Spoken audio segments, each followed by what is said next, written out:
Chapter 8. She hasn't been here since this morning, Zara's mother told Leela, who had entered the store out of breath. Why? Is everything all right? Leela froze, remembering Zara's one request secrecy. But these are her parents, she argued with herself. She could be in trouble. Um, or she might still be in the cellar. Yes, everything's fine. I just must have missed her at dismissal. Sorry for the confusion. Thanks, Mrs. Nadina. Still breathing hard from her run, Leela walked awkwardly out of the store. Was that Leela? Asked Zara's father, entering from the back room. Eyes still on the door, her mother replied, Yes. Something strange is going on. First, that visit this morning from the general, an elder, asking us about magic, and now Leela has lost track of Zara. She turned to her husband. Should we be concerned? I think it's premature, he answered, dropping another bag of elk bark on its stack at the aisle's end. Let's give it till supper. If she's not back by then, I'll notify the authorities. I'd prefer not to talk with General Sharp again if I can avoid it. Did I just dream it all? Leela wondered as she marveled at the mended shelf and tidied floor of the cellar. She felt like she was going insane, and now she had to add panic to her feelings of guilt and concern. She moved closer to the repaired shelf and noticed the bronze sculpture of the now fingerless claw. Well, so that answers that. It did happen.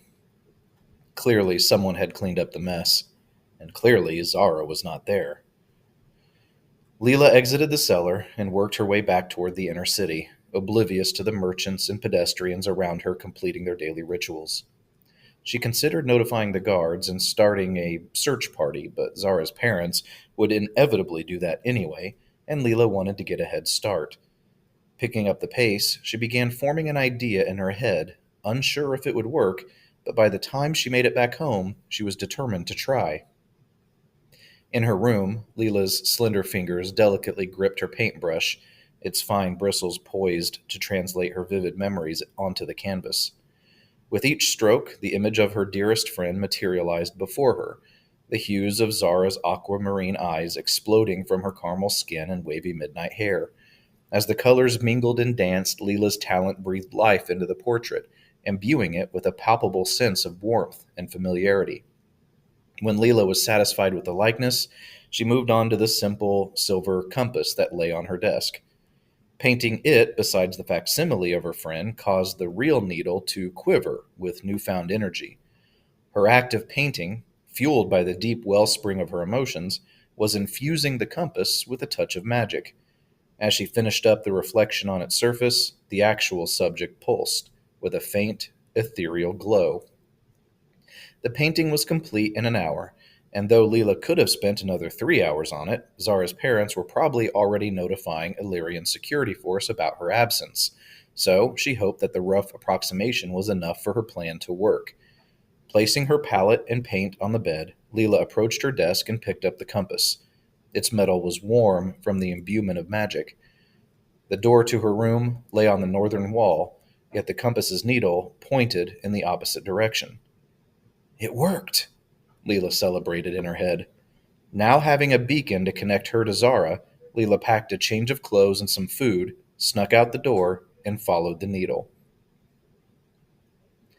The outer wall rose several times higher than most of the buildings in Illyrian, save the spires in the center, a few inns, and a couple houses belonging to nobility. Being several paces wide, the top was composed of a sunk walkway for the garrison to patrol the surrounding countryside and port. Only three entrances allowed people and goods in and out of the city: the northern gate, the southern gate, and the river gate, which funneled foot traffic from the port. Their massive doors and the northern gate's drawbridge required many men to open at daybreak and close at sundown. A smaller door was built inside each to admit citizens in and out after hours. Thankfully, the port gate was still open by the time Zara and Alara reached it, allowing carts of food and materials in and out, many of which were pulled by equinors, Viridian's domesticated pack animal that resembled donkeys but were larger, more muscular, and sported longer snouts. Many of the carts contained food from nearby farms: leeks, cabbage, carrots, potatoes, and tomatoes. Wood was also carted in, along with spools of fabric ready to be sold or transformed by the textile artisans in the historic district into blouses, breeches, and tunics. Zara didn't visit the gates often, but when she did, she always enjoyed watching the bustle in and out. The guard who had escorted them to the wall resumed his post, and Zara paused before walking through the portal to the outside. Wait, she insisted, patting Alara's arm. There's something I need to do. Alara stood at the edge of the open gate while Zara walked over to an official looking stall that sat against the stone blocks of the wall. A stern looking man in gold and maroon was sorting parchment into piles on a table. From a distance, Alara watched as Zara appeared to negotiate with the man. She saw coin exchanged, and Zara was given a piece of parchment and a quill. She scribbled something down, pausing occasionally to consider her words. Then she blew on the parchment, rolled it up, and gave it to the man. When she returned, Alara asked, A note to your family? Sullen, Zara replied, Yeah, I just want them to know I'm okay. After a moment, she looked at Alara with wide eyes. I didn't tell them anything about you, just that I'm okay and not to worry. Alara peered through the gate to the hills and forests beyond. You should return home. They will worry despite your words. I'm not going back, Zara stated bluntly. I plan on disappearing, Alara explained, to live the remainder of my life in solitude. I do not want company when I do. Zara huffed. First of all, this is my chance to explore the world and make it out of the Warrens. If I stay, I'll never leave. I'll end up selling roots or scrubbing vegetables for the rest of my life.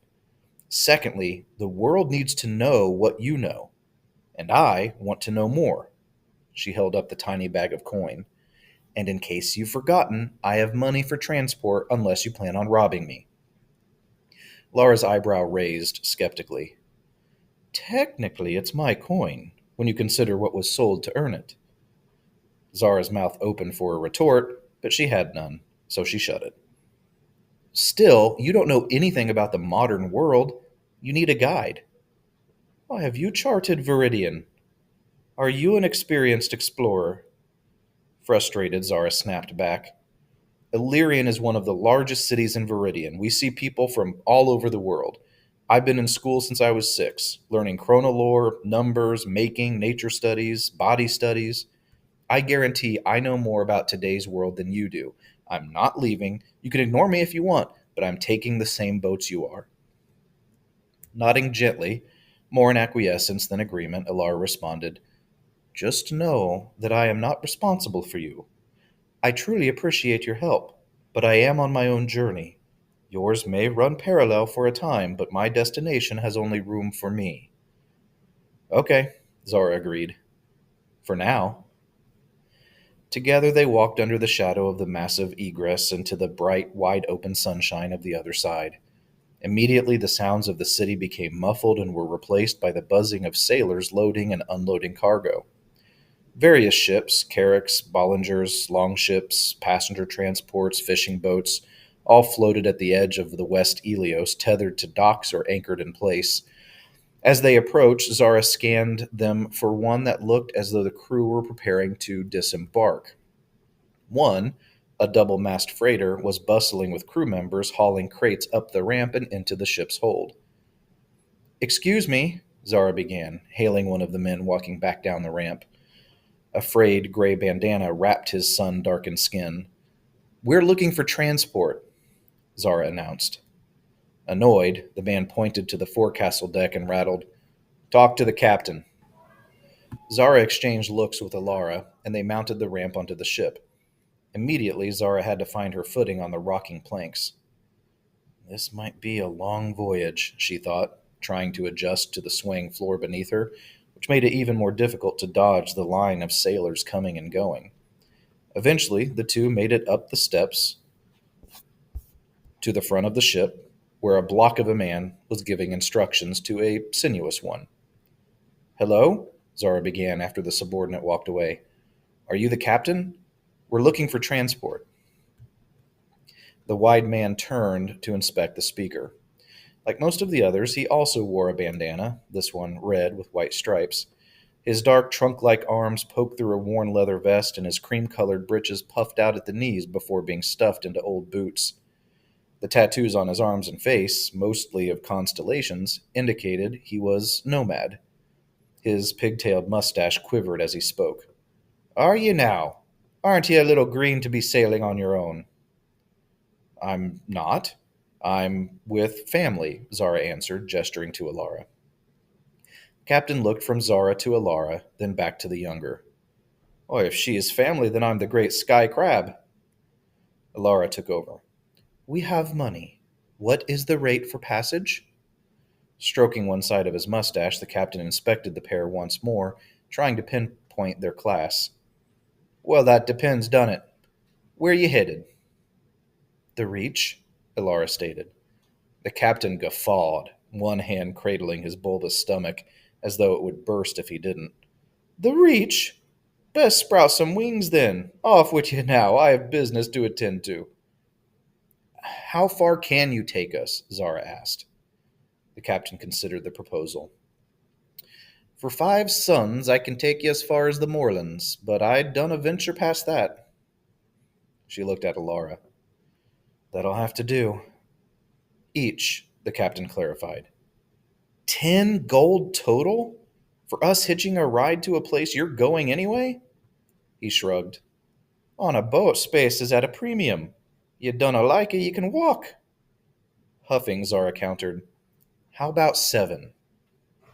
Tell you what, I'll eat one and row you for 9. 8. 9? Take it or I'll have my quartermaster throw you overboard like bilgewater. Pursing her lips, Zara dug into her money pouch. Fine. The captain shook Alara's hand heartily while Zara counted out 9 gold pieces, nearly half the money they had on them. Pleasure doing business with you. The name's Captain Renard Drake. Make yourselves at home on the Whisperin' Gale.